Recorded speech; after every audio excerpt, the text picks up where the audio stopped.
All right, welcome everybody to another episode of Calling All Devs, our new weekly Q&A series where I take questions voted on and submitted by you, the backers, and propose them directly to our Star Citizen developers. I'm your host, Content Manager Jared Huckabee.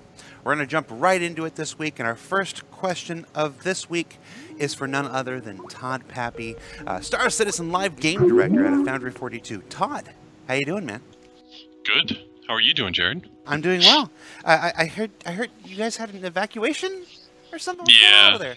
Yeah, they found a World War II bomb about 100 meters from our office, so we got to leave here very soon.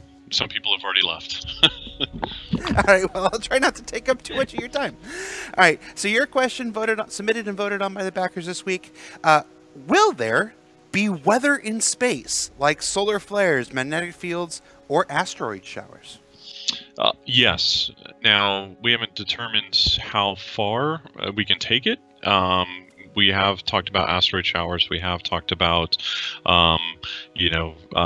space clouds or those types of things that you can mine. But as far as like solar flares and kind of how they affect the player and the player ships, like those are things that we'd have to actually try out. I think, at least for the short term, meteor showers and everything like that, I think it's a lot easier for us to work out.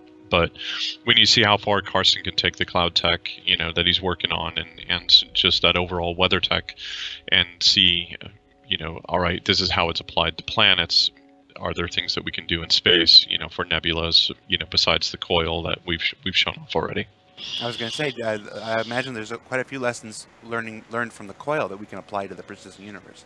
Yeah, but then it's figuring out how, and how we can use it, and then also from a single player perspective, that thing is very, very carved out, and versus from a multiplayer perspective, we want to have those dangerous elements of people hiding in the clouds, and you need to go in there to mine it, but people want to possibly take you out, or those kind of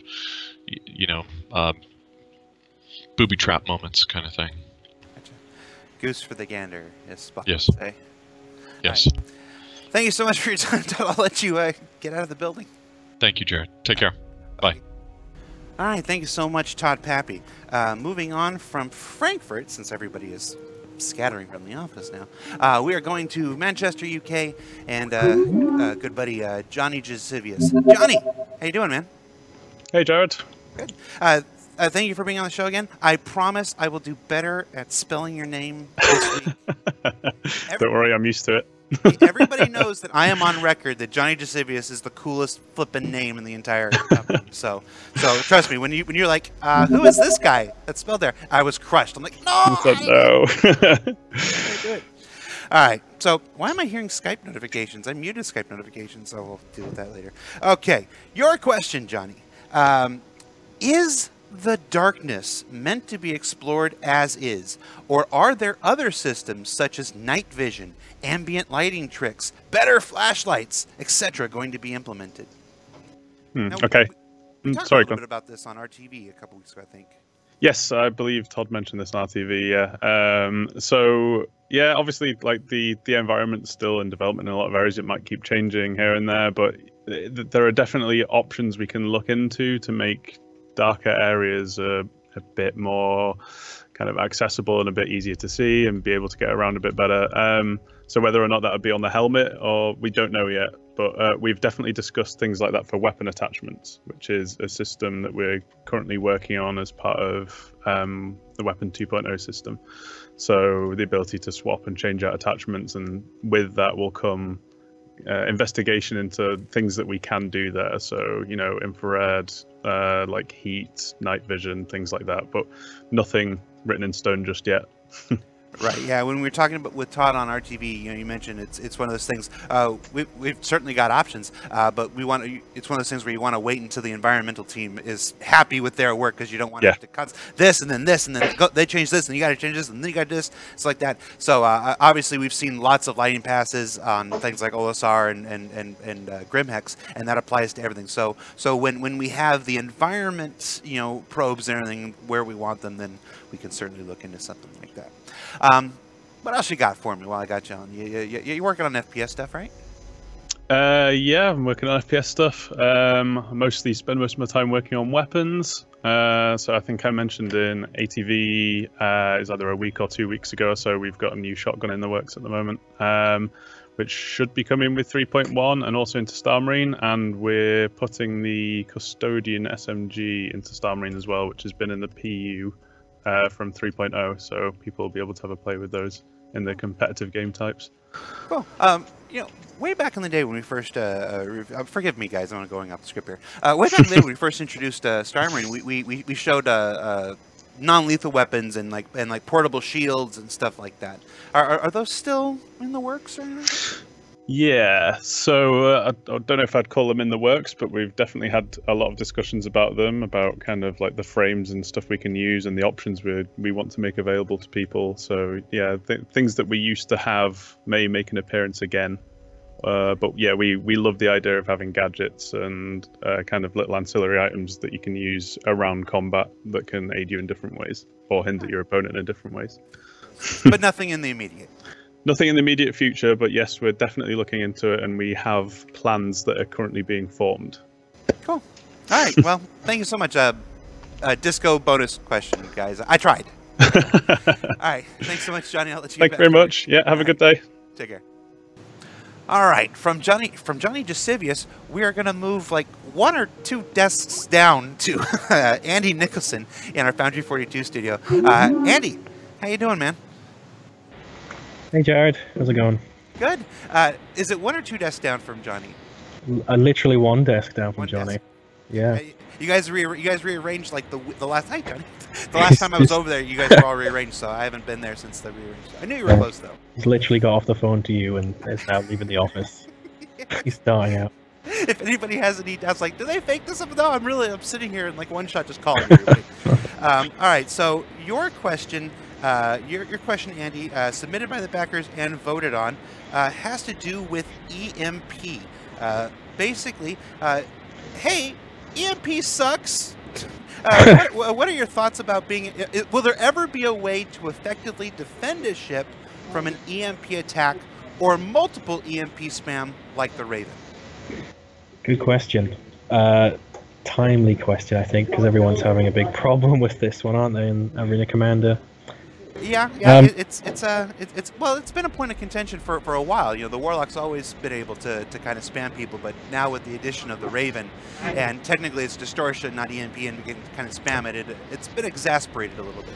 Yeah, so yeah, it's something obviously we're aware of, and it's been around for a while, as you say, but it's been made worse with the new ship, with the switch from, I think, item 1.0 to item 2.0. A lot of the items on all the ships have been set with a very low distortion damage protection, so they will get wiped out really easily. I mean, yes, it used to happen like just the same before, but now that it's been switched over, those values are low, but we're in the process of upping them and testing them and, you know, addressing this problem. It's very much something in flux for 3.1, but we couldn't be more aware of the problem. I'll say that much. It's hard to talk about the eventual design of EMP, but I can say that we're aware of the problem and that we want to look and fix it as soon as we can.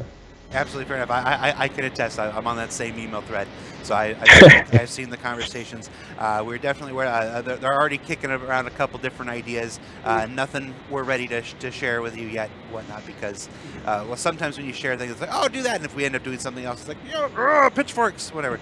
But we're gonna try some stuff. Yeah, I mean, I'm not so much involved in the design side of that, but I am, like, I can tweak the numbers, and for me, it's getting and looking at all those items and seeing how much damage, or distortion damage, these EMP charges do, and then try and balance that out. Yeah, because right now what's happening with distortion is it's just taking out your power plant, but the power plant is essentially, you know, because item 2.0 now powers everything, it's now, you take out the power plant, you've essentially taken out the entire, you know, ship. Yeah, I mean, it kind of proves everything works. Yeah, at the very least, you know, so yeah. So we're coming at this from a couple different angles. You can bet we'll hear more about it either on RTV or another Calling All Devs when we have some better ideas about what we're going to do. So thank you so much, Andy. I'll let you get back to work. Yep, no problem. Right, see you later. Bye. All right, so thank you so much to Andy Nicholson. I know it's not always the not everybody likes to be on camera and stuff, so I truly appreciate when folks step out of their comfort zone to help us out and communicate with the community. So thank you so much, Andy. For our next question, we are giving a call to John Pritchett. This is a physics question. One of the most voted on questions in our February question thread here. I usually don't have to talk this long because usually people pick up fast. The question, if you're curious, is when will we be able to EVA between fast-moving ships that are flying about the same speed and direction? Can we catch a pilotless runaway ship? Just send him a message. Okay, so he's not answering he's not answering the call. So well, that had to happen at some point. That had to happen at some point in Calling All Devs. We do have a substitute here. We're going to try Luke Davis here in Manchester, United Kingdom. Luke. Hi, mate. How's it going? Hi. Thank you. Thank you. Good. Jeez, I'm all flustered. I just got done trying to call John Pritchett. He's not picking up. I hope he's okay. But thank you for stepping in. I have a question for you. You currently hold the record for the fastest Calling All Dev answer of all time. We'll see. Where's my medal, Jared? Where is it? Well, I already got to make a paper mache wrestling belt for Todd Pappy for being on the show most times. Although Chad McKinney has now pulled ahead of Todd Pappy in number of appearances. Your question this week, it's another ship question. And remember, I want to say, guys, we do have a show called Ship Shape. It airs once a month.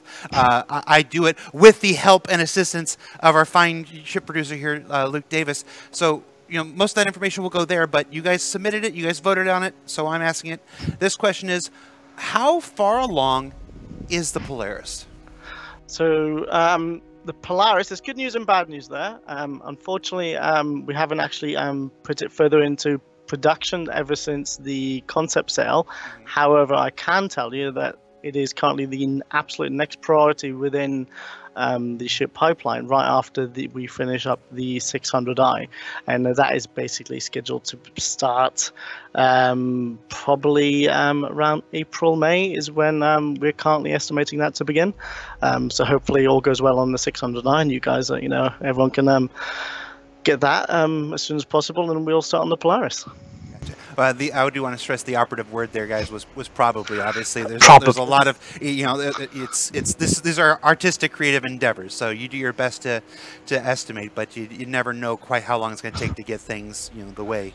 No, exactly, and I think that's the key for it, right? We have a date. What we aim for, we would ideally like to hand off work on the 600i, obviously, to other disciplines, but we do end up supporting other disciplines. TechArt might come on and go, oh, well, there's something wrong with the demo states here. We now need to look at it. We need art support, and we go back onto the 600i. But ideally, we hope to start it April, May. All right, so the answer to how far along is the Polaris, it's where it's been. It's there in the completion of concept, and we're hoping to push it forward into white box in April. Exactly. All right, well, thank you so much, Luke. You didn't beat your record last time. Well, next time, mate, next time. All right. Thank you so much, man. Cheers, mate. Bye. Bye. All right, and so for our final question of the day, I am calling Will Leverett out of our Austin, Texas studio. You might know Will Leverett as our director of player relations. Will, how you doing? Jared, what's up, my man? Not much. Thank you, Soul Crusher, for being on the show. Is it still Soul Crusher, or do you have a new name now? Benoit went in there and changed me to Oprah, and I've been Oprah for like a couple of months, and I have not changed it back. I feel like I was more compelling as Soul Crusher, yet the response to Oprah has been fantastic. The response to Oprah is always fantastic.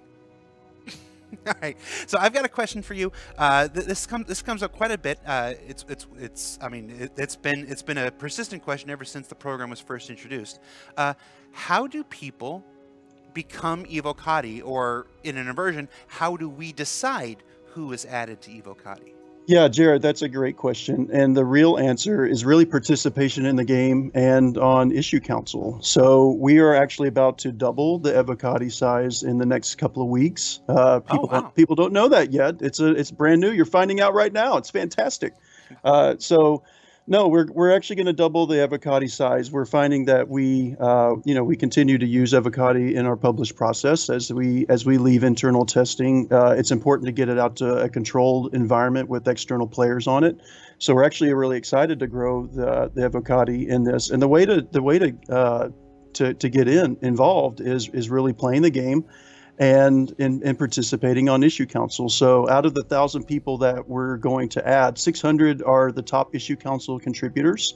We're also taking the top players from Star Marine, Arena Commander, the racing module, and the Persistent Universe, because we need specialists in all of those areas to try, as we put out new content, we need people that are specialists in each of those areas. So we're really excited about it. We think that this is going to be a great addition. But if someone is interested in wondering to know how do I get involved, man, that is exactly how you get in, playing the game and participating on issue council. That's how we choose it. It's pretty simple. Well, awesome. Well, thank you so much. That's all I need. I don't have anything to add. Usually I got to add something at the end of this, but you hit all the points. So there we go. Well, I guess we can sign off. I guess you'll talk to me in 2019, man. I never get to see you anymore. It's all sad and stuff, right? I know. You don't come out here anymore. You just went. You had a big trip around the world. You didn't come to our office. It's okay. I know. I'm sad. I'm sorry. We'll make it up with a hug later. How about that? All right, man. All right, my man. All right. Take care. See ya. Well, that about does it for this week's show. A special thanks to Todd Pappy and Luke Davis and Andrew Nicholson and Johnny Jasivius and Will Levitt for appearing on the show this week. Don't forget, you can submit your questions for consideration each and every week up on Spectrum, and as well as vote on which ones you want to see addressed the most. And of course, we'll try to get a hold of John Pritchett and see if we can get him on a future episode to address that EVA question. So for Calling All Devs, I'm Content Manager Jared Huckabee. We'll see you next week, everybody. Thank you for watching. So if you want to keep up with the latest and greatest in Star Citizen and Squadron 42's development, please follow us on our social media channels. See you soon.